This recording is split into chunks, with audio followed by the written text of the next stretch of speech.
Hey everybody, in this video we're going to talk about conjectures and algebraic proofs. So let's quickly review what a conjecture is. So a conjecture is a statement that might be true, but is not proven. So in your math classes, your students are going to make lots of conjectures, especially if you design your class in a way where you ask them to observe patterns and make conjectures. And examples of conjectures they might make are things like an even plus an even is always an even number. Or they might make conjectures about different patterns they notice in the multiplication chart. Um, but a conjecture is some type of mathematical statement that might be true, but is not necessarily proven to be true all the time yet. So, a proof is an explanation that logically shows that a conjecture is always true in all cases. So, after you prove a conjecture, then it becomes mathematical. Well, I guess I shouldn't say that becomes mathematical fact. It always was, but you have shown that it is mathematical fact. So, in this class, what you guys are going to be doing is you guys are going to be making conjectures about various patterns, and you're going to be using a formal algebraic proof to explain why that conjecture is always true in all cases. So, in your elementary classes, you're very rarely, if ever, going to do a formal algebraic proof, partially because your students are still learning the notation of algebra. So it would be a little bit too advanced to ask them to formally prove a conjecture. But they will still have a lot of value in proving their conjectures if you encourage them to use pictures or blocks or um, in some way explain their reasoning for why their conjectures would always be true in all cases. And you'll see a bunch of examples of different ways that teachers have encouraged their students to do this as you go through the case studies in this course.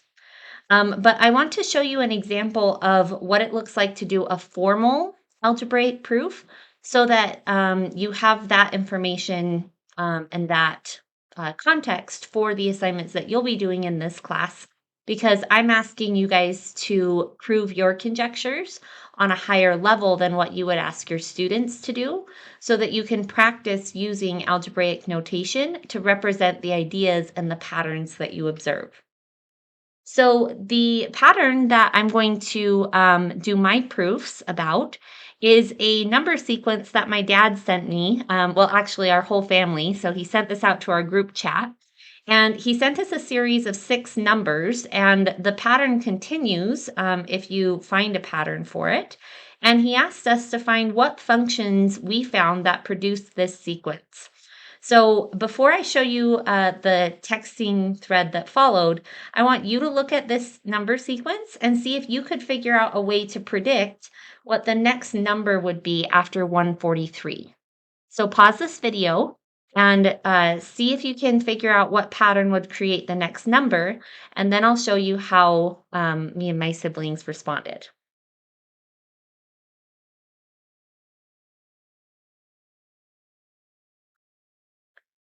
Okay, so when my dad sent that text to our family, this was the response that we got in the texting thread.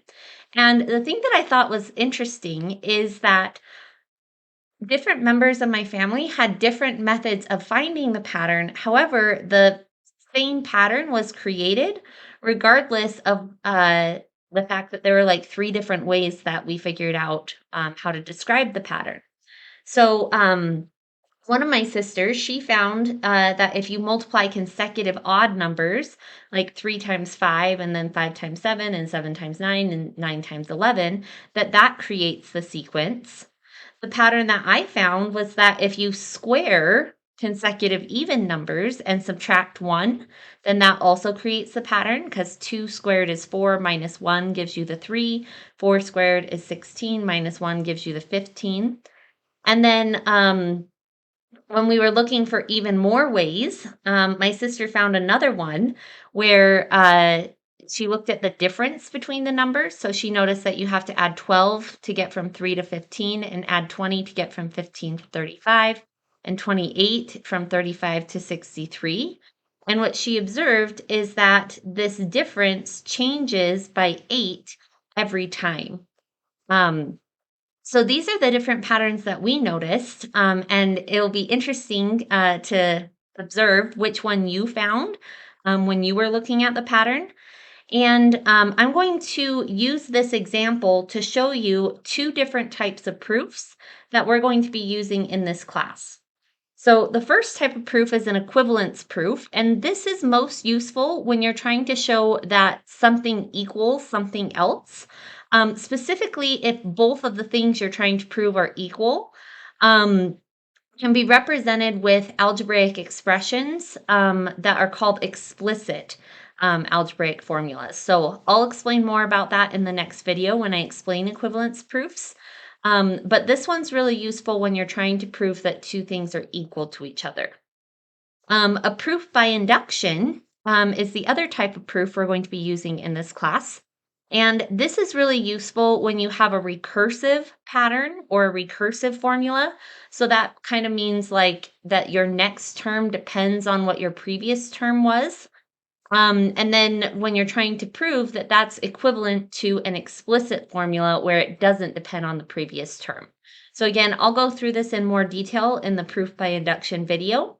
But I'm going to use this example from my family's texting thread to show you how to write an equivalence proof and how to write a proof by induction. But before we get into that, I want to quickly review some topics from high school algebra that you will need in order to do both of these proofs. So the first one is when you're adding algebraic expressions together.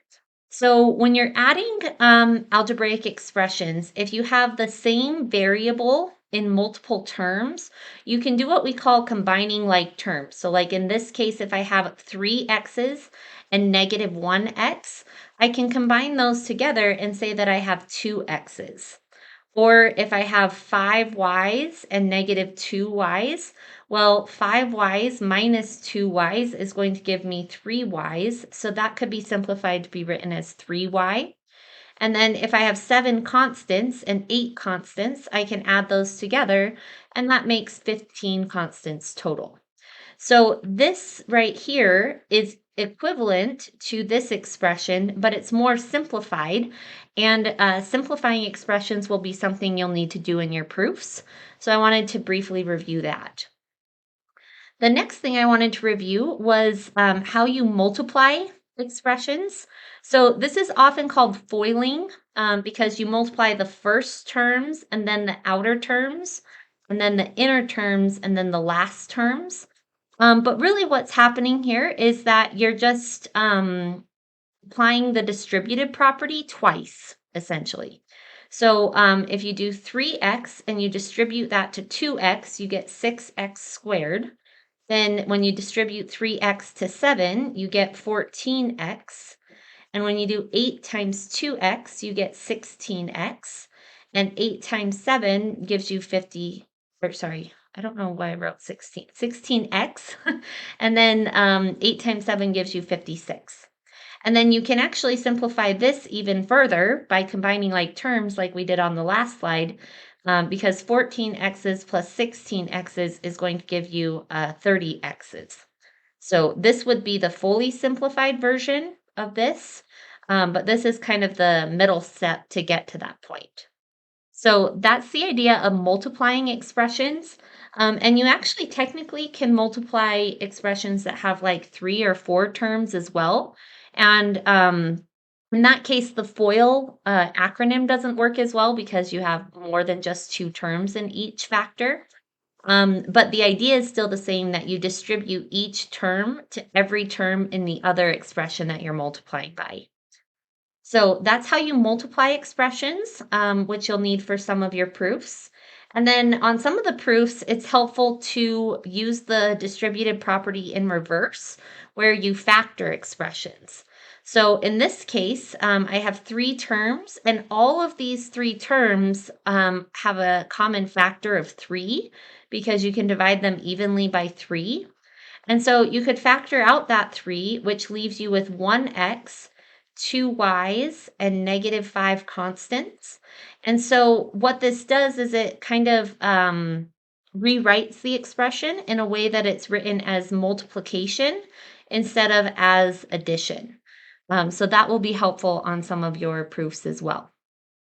And then the last thing that you'll need for your proofs is the fact that the sum of integers is an integer and the product of integers is also an integer. So, for example, in your first proof that you guys are writing or your first conjecture, you'll be looking at the sums and products of even and odd numbers. And so, if you could write that the sum of two odd numbers, because these are expressions for odd numbers. If you could rewrite this in some way to say that it's equal to this, and you would need to prove algebraically why those are equal. But if you can show that these two algebraic expressions are equal to each other, then this proves that an odd plus an odd will always equal an even because you have these two odd numbers because the definition of an odd number is that you multiply an integer by 2 and then add 1. Um, when you add those together, you end up with 2 times an integer plus 1, which is also an integer.